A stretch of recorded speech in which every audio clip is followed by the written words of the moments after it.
You are listening to This Week in Clown World with Ben and Hobbs, so sit back, relax, take your black pill, and enjoy the show. Well, hello, fellow armful extremists. It's once again time for another episode of This Week in Clown World with Ben and Hobbs, brought to you by you. Go over to... Well, not really, because you cheap bastards never buy anything. But if you'd ever like to... you can go ahead and go on over to Rhodes, the number 2, liberty.com, buy some of our freedom swag, and get yourself outfitted with some of the greatest freedom shirts ever devised. I can say that. They're great. Everybody loves them. Everybody tells me they're the best. Everybody knows it. So great, we drop them on third world countries to increase their liberty. This is true. We hire flights and drop them as bombs. Yes. Not really, but what a week. I mean, we were talking about subjects before the show, and we didn't even touch on that we probably need to talk about Wagner Group. Yeah, so that was quite possibly the shortest civil war in history. I think they're still trying to figure out what the hell happened there, aren't they? Yeah, there are lots of theories floating around. Lots of people think that they know what's going on. Most people don't. I don't. I'm not going to say that I've got any inside information, although I do have a couple of different theories. The one that I'm sticking the most to right now is that it was a coordinated effort between Prigozhin and Putin, because they didn't mention each other's names in any of the press releases or online videos that they did. They very specifically did not mention each other's names at all. And Prigozhin has been exiled to Belarus. As far as I know, he's no longer the head of Wagner. As far as I know, that Wagner no longer even exists. That's what I understood. Yeah, so any of the men fighting for Wagner have had the choice. They can either go back to their civilian lives, they can go into exile in Belarus with Prigozhin, or they can enlist in the army proper. So, yeah. Well, I mean, it's kind of a win for Lukashenko to get a third-party army in there to help him out, because he's not exactly popular, pulling the old Byzantine emperor route and and using mercenaries as his close guard, which I can't blame him on that one. Right, but didn't Machiavelli say something about this very thing happening? Kinda. Yeah. So, when your private army is beholden to the dollar and you're in a poor country like Belarus, it's only a matter of time before somebody pays more than you do. Right.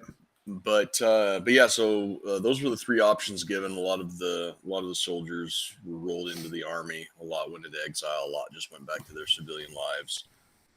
My personal theory is that it was a coordinated effort between Prigozhin and Putin to root out any legitimate dissenters within the ranks, and also as the excuse needed to roll those troops into the army rather than a funded mercenary group, because that's what he was trying to do. There was a group of Chechen mercenaries that had negotiated a contract to be rolled in under the Ministry of Defense, and Wagner held out for whatever reason. So that kind of throws a monkey wrench into the theory, but at the same time, there might have been some less than patriotic rumblings within the ranks, and this was just the way to root those people out, in addition to letting Prigozhin save face. He's like, oh, I'm not going to give up my troops. I'm not going to sign this contract and let my troops become regular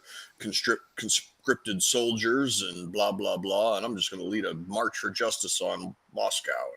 And I saw another theory that I can't even pronounce her name, Shigoyu, or however you say it, Shoigu was supposed to be up along the border doing something with the military, and kind of at the last moment he ended up not going to that Rostock on Dan or whatever. Rostov on Don.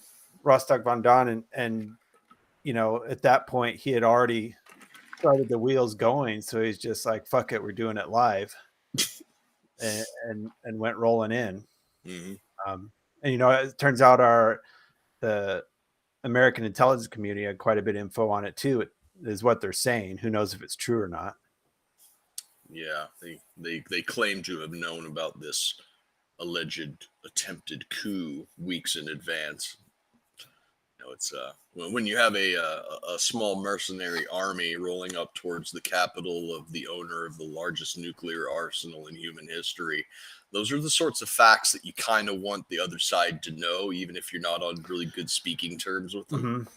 Yeah, that and there was a Russian general that commented on that why wouldn't the Americans have given a heads up on that? Yeah. I mean, because having Prigozhin in charge of Russia wasn't any better situation for the United States. No, it would be even worse. And if Putin is the mad evil loose cannon that Western media makes him out to be, then giving him every benefit of the doubt to not have an excuse to go with large scale nuclear arsenal let loose is probably the wiser of the moves. Yeah, start selling those puppies on the open market or something. Who knows what he would have done?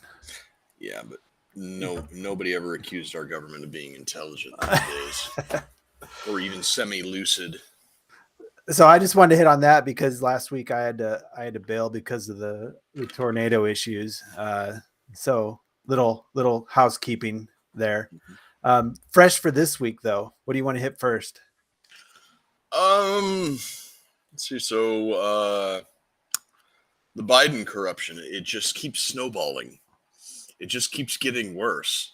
Right. And just when you think you can sit back and point to all of the corruption and be like, see, he's every bit as bad as I said he was. Suddenly more comes out. You're like, oh shit, he's worse. I didn't think it could get worse, but it can, and it has. So lots of whistleblowers from the Department of Justice and the IRS are coming forward. More and more. It seems like one or two each day have come forward since last week. And it's looking like everything that they told us about the investigation into Hunter Biden's tax fraud, his interconnectivity with his dad's businesses, the overseas money, all of it. It wasn't just spin. It wasn't just creatively worded. It was just flat out 180 degrees from truth. Mm-hmm. And it's getting worse and worse every day. I saw a segment today with one of the IRS whistleblowers saying that they were looking to investigate a storage unit. And this was from what I was able to gather. I mean, maybe I'm misinterpreting what he was saying, but it seemed like one of those tell one guy one thing, tell another guy a different thing, and then find out who your leaker is by seeing who mm-hmm. who your who the person you're actually trying to communicate with or whatever, what they tell you back. And I guess in addition to the Joe Biden guest house that they wanted to have a raid on, or not a raid, but they wanted to get a search warrant for it in order to find some tax documents and whatnot. Right. They were also scoping out a storage unit that Hunter Biden had stored some documentation in. And so he told one guy that he was going to go and get the guest house, told somebody else that he was looking for a warrant to search the storage unit. And he said something like 15 minutes after he had somebody watching both locations, and he was like 15 minutes afterwards he gets word that they're at the storage unit clearing it out because somebody had told Hunter Biden's legal counsel that they were interested in the storage unit, and he's like, this is unheard of that the Department of Justice would leak to a subject of an investigation, right, that there's a possible search warrant coming down and to clear out the premises before. It's unreal. And as much as the Democrats have weaponized the justice system since they've been in power, the same thing's going to happen if and when the Republicans get back in power. I mean, the precedent's already been set. I mean, they say Trump's the most investigated president in history. Well, wait till Biden's out of office. Yeah, I mean, it's crazy. And yeah, there's going to be one of two possibilities. Either the Republicans are going to, give them a taste of their own medicine, or they're going to do what they always do and be like, oh, we're going to reform the Justice Department and get it back on the straight and narrow because our institutions are not weaponized and blah, blah, blah. We're better than that. We have more integrity than that. It's like, you guys are just cowards. Yeah. Clean house, put new people in, start the investigations, or just ban it, one of the two. Yeah, disband it and don't try to replace it with anything else. One of our comments over here says, the more we hear, the more it becomes obvious that we dodged a bomb that was Merrick Garland. Yeah, Supreme Court Justice Merrick Garland would have been an absolute disaster, seeing how partisan and how just awful he's been as the Attorney General. Him as a lifetime tenured Supreme Court Justice would have been just an unmitigated disaster. But to give the guy the benefit of the doubt, play devil's advocate a little bit, he might be doing what he's doing now because he's so salty at being passed up for SCOTUS. Maybe, I don't know. I'm trying to be nice here, but I mean, whatever. Do you want to segue that? Segue that into the Supreme Court Justice. My boy, salty SCOTUSes. Oh, my boy Clarence Thomas pulling out another epic W. Yeah. I tell you what, man, I thought the Supreme Court was not going to be as based as it was before when Justice Scalia died, unfortunately. But right. Man, it's like he was the only person putting the brakes on Clarence Thomas. Clarence Thomas comes out of left field and he's just like, oh yeah. By the way, abortion? No. While we're at it, we'll take interracial marriage away too. And guess what? My wife's white. So like, I'm crazy. I'll fucking do it, right? But no, Clarence Thomas came down with the decision today stating that affirmative action in college admissions was unconstitutional, and left Twitter had a meltdown over it. Well, and we've talked about how that fucks everything up. And I want to read this. We talk about the left meltdown on Twitter. This is word for word. Put it up on screen if you can. Let me do that here then. Because you have to just marinate in this. Like, okay, right. So while he's looking for it, let me set the stage. Yeah. Let me set the stage for you guys here. Do you remember that scene from one of the seasons of Game of Thrones where she goes into the city and like all of the brown people hoist her up and carry her around and she's like the pure white savior? I have a feeling that this woman was imagining herself as that. She says, I am Khaleesi and the poor unfortunate Negroes are going to hoist me up. I'm going to big screen it here so everybody can enjoy this. That today's Supreme Court decision is a direct attack on Black people. No Black person will be able to succeed in a merit-based system, which is exactly why affirmative action-based programs were needed. Today's decision is a travesty. I mean, just just getting dragged. Black people can't succeed on their own will. You believe they need white people to succeed? How rude of you. Then earlier she had tweeted this. Yes. Somebody brought up Biden's racial jungle. They put that shit on. I mean, just the comments on this. Oh And yeah, you clip on, and a lot of these people are black that are posting a response. That's like the most racist statement I'll read or hear today. Yeah, just unbelievable.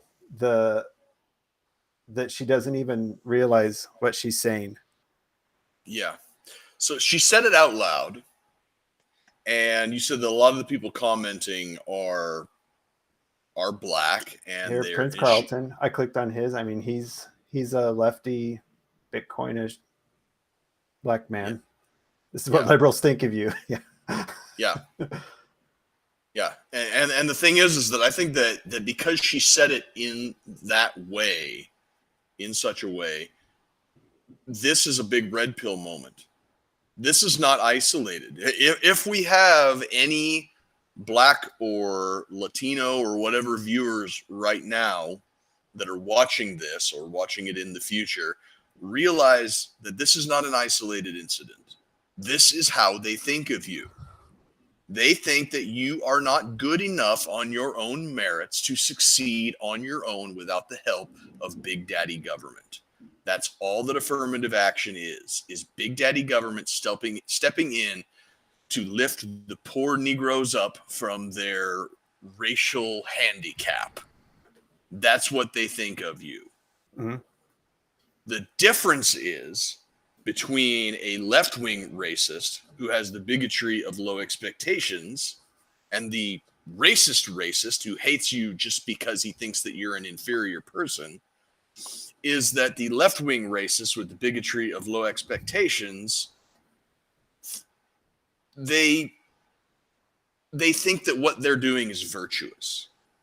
They think that you're the poor, downtrodden minority, and they're just leveling the playing field out of the goodness of their own heart. Because at the end of the day, it's not about lifting you up or giving you a leg up or overcoming some past injustice that was done to your people. It's about making them feel good about themselves. In the same way that you help a crippled turtle cross the road and it just immediately turns around and starts walking back across the road. You might feel good about yourself in the short term, but in the end, you're doing more harm in the long run. Well, and we've made this point before, that poisons the whole hiring pool when you do that. When you're just letting them in on quotas. So now your Joe manager hiring people. I mean, is this black person who came to you through the university system, did he get it on his merit, or is he just a diversity hire? Did he get in on quotas, fucked off the whole time? Nobody wanted to fail him, and here they are looking for a job. Exactly, right. And Dan Bongino in his show today, he brought up a good point that in order to get around this Supreme Court decision, the crazy left university administrators are going to come up with creative ways to basically do an end run around this. They're going to do things like abolishing using SAT and ACT standardized tests to judge somebody's merit. If there's an essay requirement in order to get your college application. Your college application, if you come in with an Asian sounding last name, you're going to go to the bottom of the stack. You come in with a name that sounds like Randy Smith or something, you're probably going to go to the bottom of the stack. They're going to come up with creative ways that'll give them the plausible deniability that they need to say, no, we're not engaging in affirmative action. We're just subjectively grading these students' merit based on their entry essays. We think that Daquan Jackson gave us a wonderful essay on everything, whereas Biet Nguyen gave us a crap essay, and it's Well, and that's fine. I mean, businesses are going to figure out which of these are diploma mills then at that point. it's going to take time. The market will find a way. Yeah. And, you know, and this system that's currently in place, I mean, so if you get an applicant that's white or Asian and has made it to your, you know, resume pile, I mean, they're going to assume that they aren't there on quotas. It's had the reverse effect, I'm sure. Yeah. And I think that, you know, you hit on how this is going to end up negatively impacting Black people even more than it already has, because now the affirmative action was, you know, it was out in the open, and, you know, the doubt could have been there, both for the people doing the hiring and for the applicants themselves. You know, how demoralizing must it be if you're a Black person and you went through the university system and now you're out there looking for a job, you got that seed of self-doubt in your mind. Like, God, was I a diversity hire? Right. You know, that's got to be so demoralizing. I mean, if you work hard and you bust your ass and you did everything right, you've still got that little bit in the back of your head that's like, did the university let me in just because of the color of my skin? Or did I actually earn this? You know, it's got to be terrible. And I cannot imagine what that must be like for somebody who's self-aware enough to actually have that. You know, you're going to have other people that are going to be like, oh yeah, well, I got mine, you know, but yeah, you know, but for the people, the people who actually do the right thing are the ones that are most susceptible to that imposter syndrome, right? Yeah. Well, and we had a comment over the market find a way, or will they bow to ESG? Funny thing, BlackRock and Vanguard and State Street have put out that they're not going to call it or refer to it as ESG anymore because we've figured it out. They're going to obviously probably come up with something else to call it or refer to it as, or split it up into its component parts and push it anyways. But they're like, yep, ESG is within the public zeitgeist now. People are aware of what it is. We got to start calling it something else. They're on to us. Shut it down. They're on to us, boys. Shut it down. Yeah. You know, and I forget which CEO of one of those 3 or 4 that you mentioned there, but they said they didn't regret implementing ESG, that he regretted that it became so politicized. Did you see that? Yeah. And that's why it's become politicized. Dude, it was politicized from the get-go. Yeah. It was nothing but politicized. It's literally equity, sustainability, and governance. That's what the G stands for, is governance. It's right there in the name. Like, he might as well have said, you know, it's like, I don't regret implementing ESG. The only thing I regret is that we got caught. That's what he meant. Right. We got away with it. It wasn't for you meddling info warriors. Yeah. Like info warriors and some highfalutin Jewish college student taking over a beer branding. Oh, that's still crashing out. Yeah. It's I think Bud Light's done. You know, they tried to bring back some of their legacy advertising, you know, mascots and whatnot, like the Bud Knight. And I'm waiting for Spuds McKenzie to come back. Me too, man. Spuds McKenzie, the original party dog. I'm surprised they haven't busted out a Spuds McKenzie, an AI Spuds McKenzie at this point. Yeah. Hell yeah, bring Spuds back, man. You know, or rebrand as Duff Beer. You know, Duff Man. Ooh, yeah. Yeah, because it's being boycotted at both ends. You know, the gay community is like they didn't do enough. The other end of the spectrum is like, you look like you pick up Bud Light at Target. Yeah, and that's the thing. That's the thing that is so wild about this, is that giving up Bud Light, it's not a sacrifice. Mm-mm. Like, if it was something that you absolutely needed to have, Like, oh, I got to give up my favorite brand of, I don't know, toilet paper or something. You get attached to a brand of toilet paper, nothing else feels quite so good on your brown eye. But Bud Light, it's like, oh, you're giving up beer. It's like, yeah, but it's Bud Light. It's like, oh, you're giving up a bad beer. Get a better beer. It's not that you're not giving up very much. And I was drinking Modelo before the. Oh, it's going to turn into Fallujah here. Yeah, I was drinking. I don't know if you can hear that or not. Oh, I hear it loud and clear. It sounds like you're banging on your desk. No, it's fireworks. I was drinking Modelo before the Bud Light thing, and it is hard to find Modelo products now. I mean, that if that shows that America isn't racist right there, I don't know what does. Yeah, I heard some guys at work today talking about Yingling and how it's kind of expanding now. They opened up a distributor in Kansas City, so Yangalang might be coming to Nebraska fairly soon. America's isn't it the actual oldest brewery, or? Yep. Yeah. Oldest brewery in America. Comment over here. I went the Budweiser frogs myself, though Alex Jones have a field day with what's happening with the frogs. Yeah. Yeah. Budweiser. Yep. Budweiser frogs. I heard Anheuser-Busch today referred to as Tranheuser-Busch, and I about spit my coffee out. Yeah, and Bud Light was actually kind of popular with the Latino community.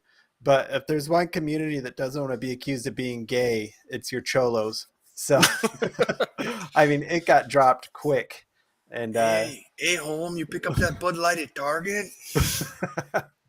Yeah, they dropped it quick and went back to the Modelo. Yeah, and frogs, the gay frogs thing was in the news again too, since he brought it up, because RFK Jr. was bringing up atrazine. Yeah. In the water supply. Yes, he was. And once again, Alex Jones was right. Oh, speaking of Alex Jones, he's here in Nebraska right now. He's in Omaha visiting his father-in-law, and if I knew where, I'd go say hello. I'm surprised they don't have people stalking him 24/7 to call him a Nazi or something. Yeah, or just have like rabid fans like me show up and be like, Alex Jones signed my chest. So yeah, RFK Jr. brought up the atrazine, talking about how it's turning frogs and people gay.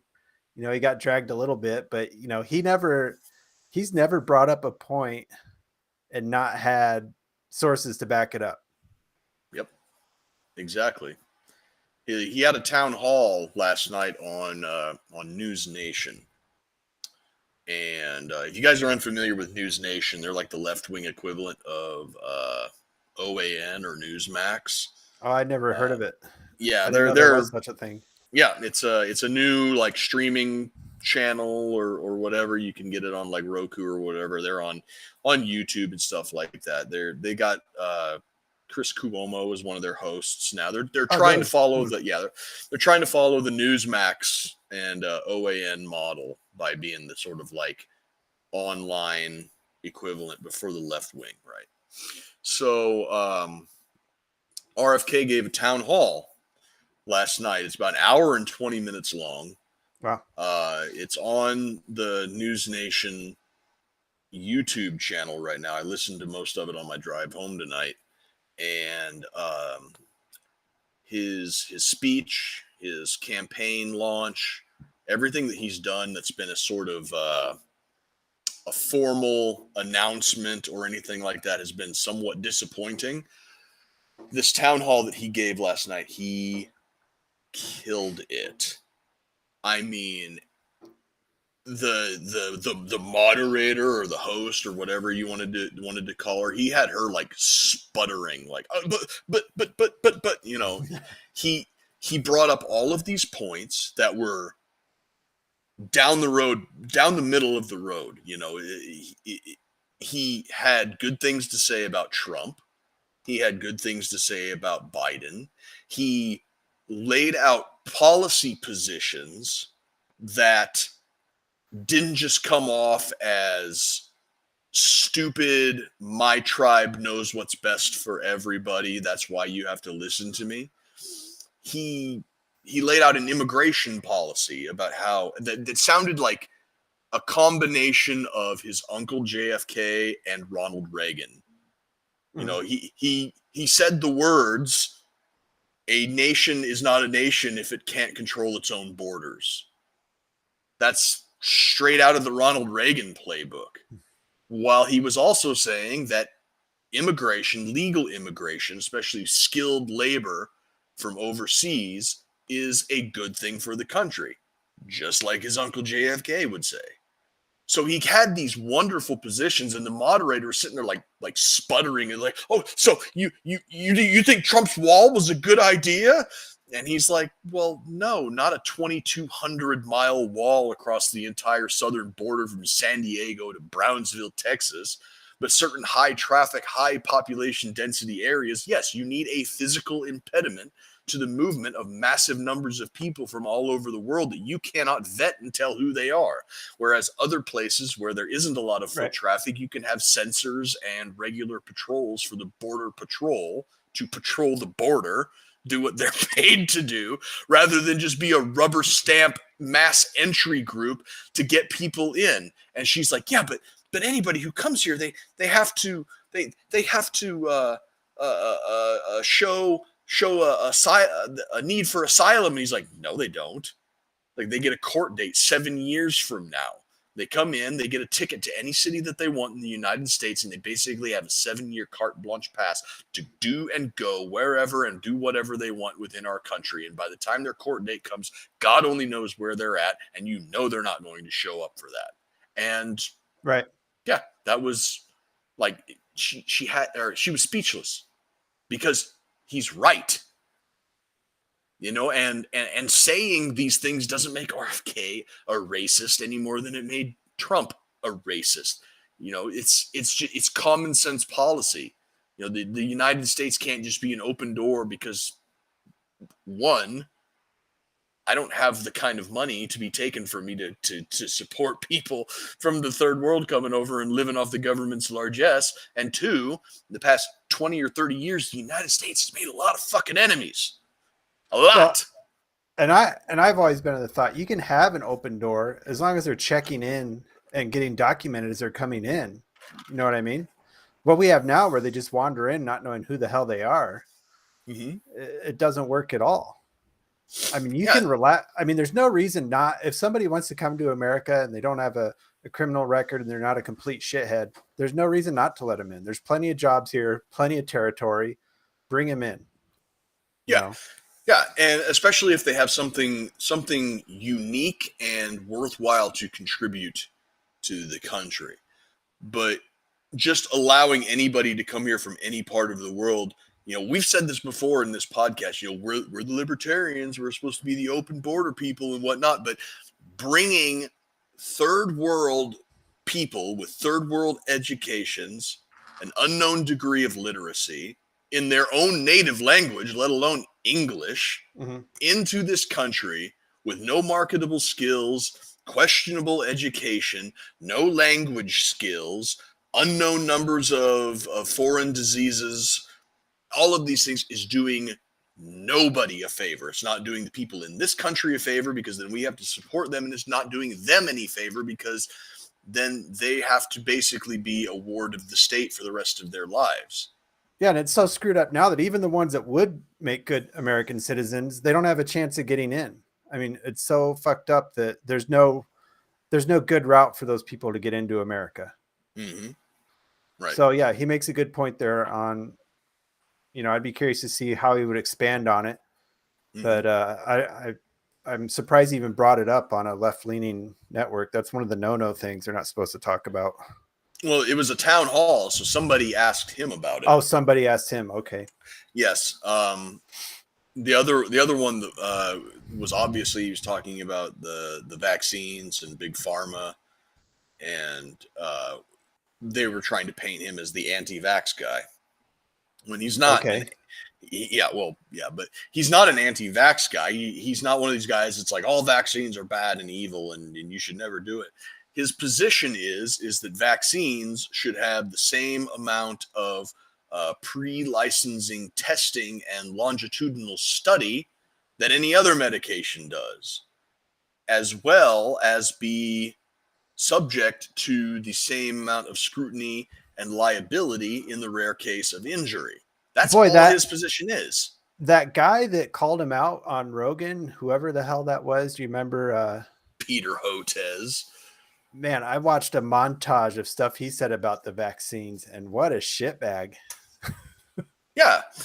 So the moderator talking about the vaccines, again, she was sputtering and trying to get him tripped up and everything.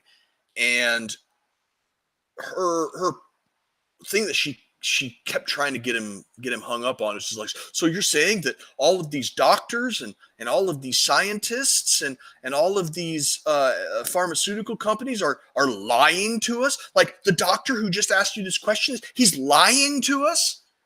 And RFK's like, no, of course not. Our federal regulating bodies are lying to us. And doctors like Dr. Tariq, his name is like Tariq Butt or something like that. He's like, the scientists and doctors, they're not lying to us. They're just being told a lie and they go with it because they don't have any other choice. They don't have any other way to know better. And our federal regulating bodies are lying to us because they're beholden to the pharmaceutical companies because that's where they get the majority of their funding from. Well, even the lefties are starting to wake up. Did you see that thing with Dana Carvey and David Spade talking about the COVID vaccines? I saw it pop up, but I didn't actually get a chance to watch it.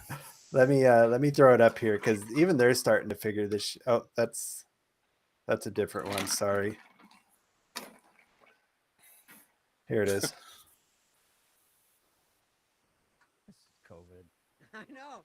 Dude, you know what I knew? There was trouble when anyone that came to our country didn't have to get a vaccine. And I go, if you're telling me I can't go to work, but everyone coming in doesn't have to get one, I go, well, once we found out when Fauci said, okay, I'm sorry. If you've had 2 boosters and 2 vaccines, you can get and give COVID to another guy who's had 5 vaccines and 4 boosters. What's the difference between a vaccine and a booster? I don't know. It's just more vaccine, but booster sounds better.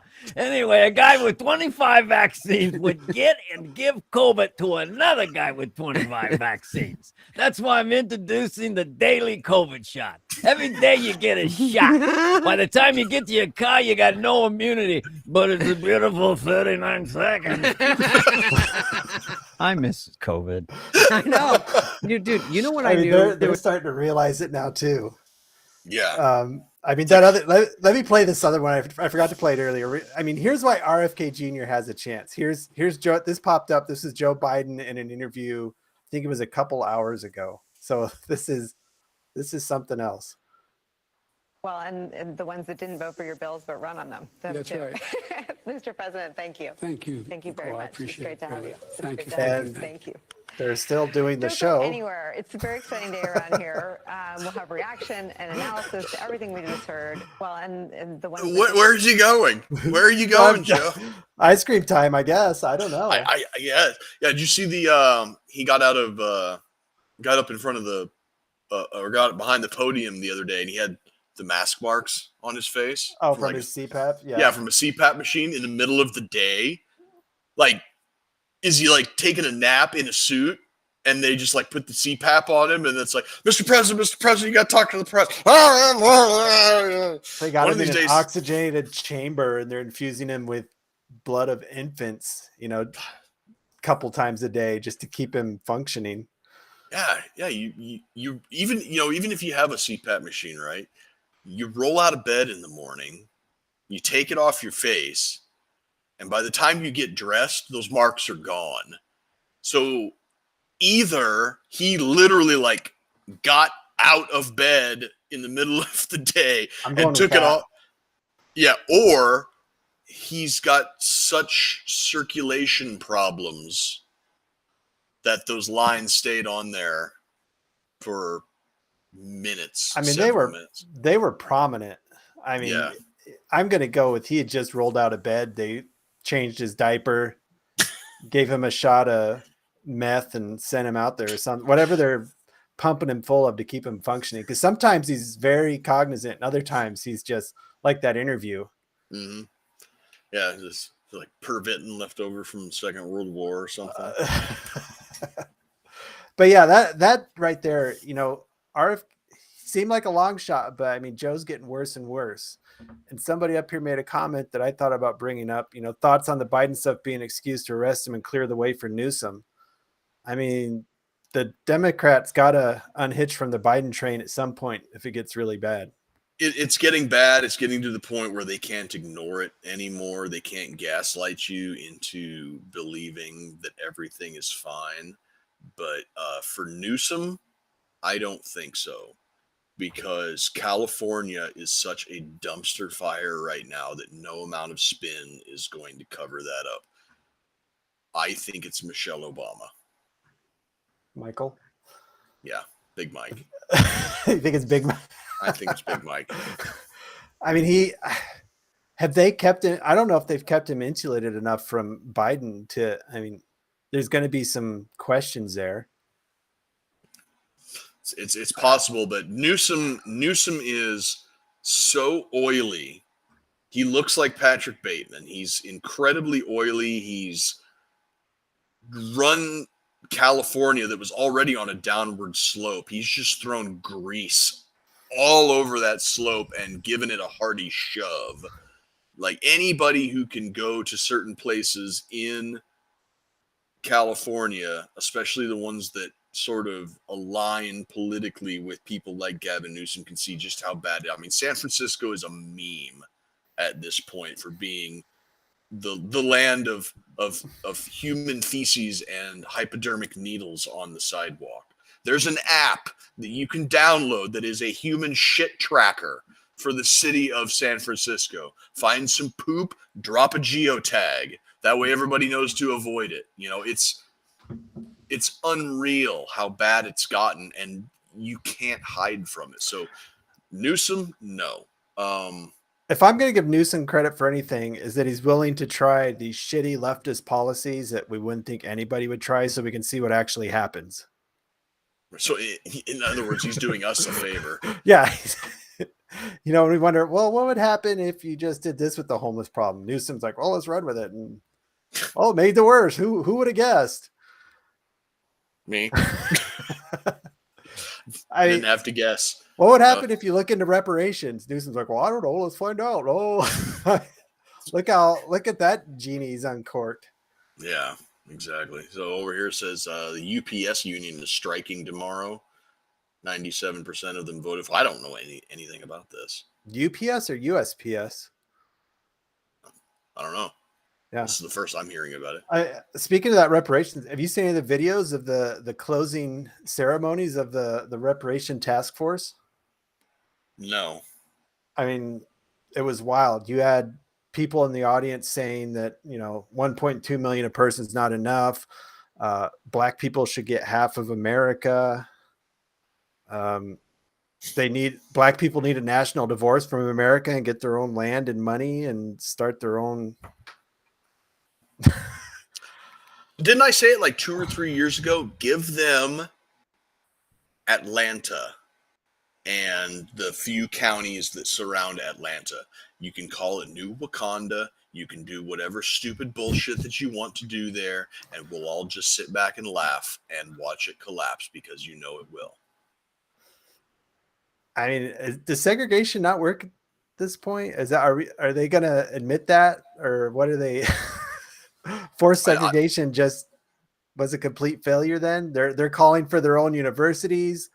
This is not white people saying this. This is what they're calling for their own universities, their own space. Yeah. No, this is the it's okay when we do it argument, right? That's, you know, it's like if you say that, you know, no coloreds allowed at the white man's lunch counter, that's bad because you're segregating yourself away from them. If you say that this lunch counter over here is a safe place for people of color, then suddenly it's a good thing, and you look virtuous. You can feel virtuous about yourself because it comes off as being self-deprecating. You're saying, oh, the white man is so evil that the poor unfortunate Negroes can't be around our evil aura that we're giving off. So we're going to set aside this safe space for POC lunch counter over here, so they don't have to mingle with us evil whites. Yeah. Then it seems virtuous, but in the end, it's segregation, right? It's the same event. It's segregation without even any extra steps, just more bullshit. Well, I think the problem is a lot of these black communities are like there are a lot of them are exclusively black. I don't think they're caught in an echo chamber and they don't realize what percentage of America they even make up. No. I mean, black people only make up like something like 14% of the entire population. Mm-hmm. They're concentrated in very certain areas. Yeah. And they don't realize there's a whole nother America out there that's largely white and Hispanic. Yeah. And they see the problems that are in their fucked up little areas, and they just have no idea what the rest of America is like. I mean, and this makes them look so bad when they call for stuff like that. Like we should get half of America. I mean, if anything, you guys are entitled to maybe a lot of Alabama. I mean, if you're going to go for the work that you put in, fair enough. We'll let you have Alabama, Mississippi, part of Georgia. There you go. I'm telling you, man, Atlanta and the surrounding counties, they can build a wall. They can do whatever they want in there. They can have their own currency. Atlanta is a built-up metropolitan area. It's setting you off on the right foot. Yeah. You get Atlanta and the surrounding counties. You get it all free of charge. Anybody who wants to go there can go there. Anybody who wants to leave can leave. You have an amnesty period. You guys get it and everything in it. And then after you get it, you have no more excuses. Do what you will. Succeed or fail. Sink or swim. Do what you want. I mean, what percent do they even make up of California here? Let's see. They make up 5% of California's population. That's surprising. I thought it'd be more than that, but anyways. Do we have 16 white population, 16 million Hispanic I mean, whites and Hispanics are kind of neck and neck in California. Mm-hmm. So I'd like to see the black population take up their reparations issue with the Hispanics and see how that goes for them. This will be like the Nation of Islam versus the Latin Kings out in the street. Anyways, yeah. Do we have Simon? Is he in the no. lobby? Oh shit! I sent him the link. Yeah, we're getting up to Simon time if he was still going to be around. But yeah, I mean,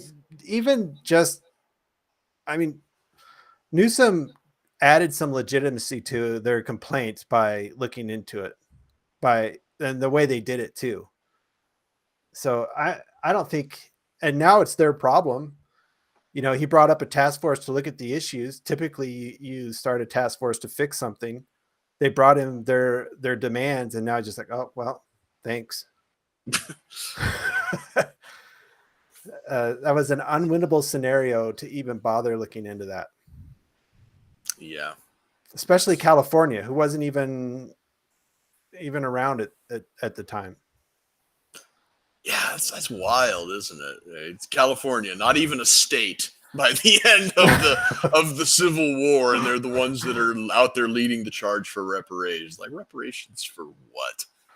If you maybe have redlining, I don't. If you have any beef that in California, take it up with the Mexican government or the Spanish government, maybe, but not the United States government. Yeah, not the state of California government, because California wasn't a part of. California wasn't a part of. Comment down here. They want revenge, not equality. Yeah, revenge. That was one of the comments made in the meeting. That somebody said, "Oh, the whites kidnapped us and brought us over here for slavery." Probably not. They probably made a legitimate business transaction and brought you over here. Which, look at it what you will, but you weren't kidnapped, most likely. Yeah, that's one of those Thomas Sowell reaction videos that I talked about a few weeks ago, where he lays out that the average lifespan of a white European in sub-Saharan Africa during the heyday of the slave trade was less than 1 year at the interior of the continent, because there were tropical diseases that the white man did not have an immunity to. So white people would stick to the port cities where they would land their ship, make a business transaction, and buy slaves and then leave. And these slaves were kidnapped by other Africans. Well, and I need to look into it. I thought I saw a video where somebody made the comment that there were more Europeans enslaved by Berbers than there were Africans enslaved by Europeans. There's that, and there's also the fact that more Africans were enslaved and still are enslaved to this day by Middle Eastern Arabs than were ever transported across the Atlantic Ocean. Yeah, I mean, you're going to talk about reparations. What about you start a task force to deal with ending current slavery? I mean, maybe you start an international task force to end the slavery that, you know, UAE and Saudi Arabia do to what Malaysians and Filipinos. Yeah, but because it exists out there. Well, there's more slavery now than there ever was, is what the statistic I saw. I didn't research it, but as a percentage of the world population, in Right. raw numbers, yeah, raw there's numbers, more. yeah. There's more. As a percentage of the world population, I wouldn't be surprised if it just kind of organically stays at a fairly level amount. You know, maybe it's one of those like weird, unexplainable, self-regulating things that just kind of happens throughout human history, that as a percentage of the population, this number of people are just kind of destined to be slaves. I know that sounds awful. You know, it's, you know, Well, maybe there's just maybe there's a certain amount of people that have no monetary value whatsoever unless it's enforced and unpaid, but who knows? That's a real nasty way to think about it. Disavow. No. Well, it looks like Simon's not gonna make it. I guess not. We'll try and catch him next week. We're getting up on an hour here, unless there's anything else you wanted to hit on. He called me tonight, and I think I'm just going to drop it here. He said something about wanting to just have it on video. He informed me about a Chinese law that was passed and signed into law today, goes into effect on the 1st of July.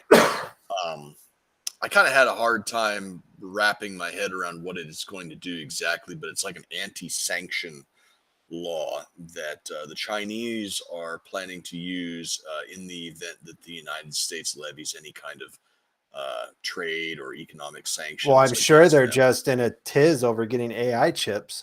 That's what the United States is looking at, is cutting China off from getting any of those chips used for AI. Right. So yeah, and apparently this law has, it's going to basically allow the Chinese government to do things like seize assets, to incarcerate U.S. citizens that may be in China either on business or vacation. It sounds like it's a very punitive and very, very open to loose interpretations. Yeah, if you want to encourage more American companies to get out of China, that seems like the way to do it. It seems like they're cutting their nose off to spite their face at that point.